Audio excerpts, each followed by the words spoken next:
નવરા બેઠા હતા ઘરમાં પુરાણા હતા ફૂલ કંટાળો આવતો હતો. Meanwhile, બધાને ફોન કર્યો, લુગડા બદલાવ્યા ને પ્લાન કર્યો રખડવા જવાનો. Relax.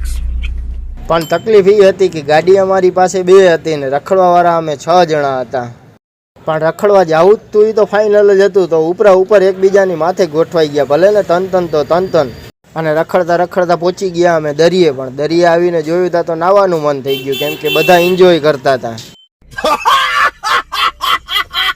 તો બધાને નાતા જોઈને ભાઈ આપણે ઉતરી ગયા દરિયામાં નાવાને. નાવાની તો મજા આવવાની જ છે ને અલગ, કેમ કે ઉનાળો છે ને તડકો એવો લાગે છે ને, એમાંય પાછો આપણો દ્વારકાનો દરિયો વાત જ જવા દો.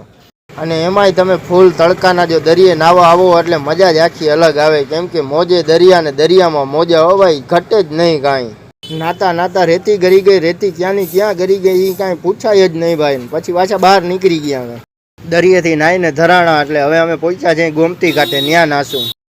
તો ગોમતી ઘાટે તો પહોંચ્યા ભેગા તો આ બે પાણી જોઈને ગાંડા થઈ ગયા ને મારવા માંડ્યા ધૂબાધૂબ ઠેકડા.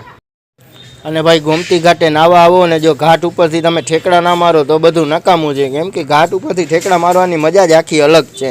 અને ભાઈ દ્વારકામાં તો દર ઉનાળે ગોમતીમાં નાવાની કાંઈક અલગ જ મજા છે. એ તો અહીંયા રહેતા હોય એને જ ખબર હોય. सुकून का नाम सुना हाय हाय इतना सुकून. અને હવે બધા ભેગા થાઉં ઘાટ ઉપર ને બધા વારા ફરતી વારા ઠેકડા મારતા જાઉં, કેમ કે ઠેકડા મારવાની મજા જ આખી અલગ આવે યાર. આ તો દેશી સ્વિમિંગ પુલ કહેવાય અમારો.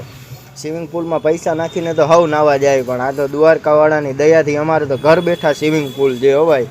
हाँ ये कर लो पहले.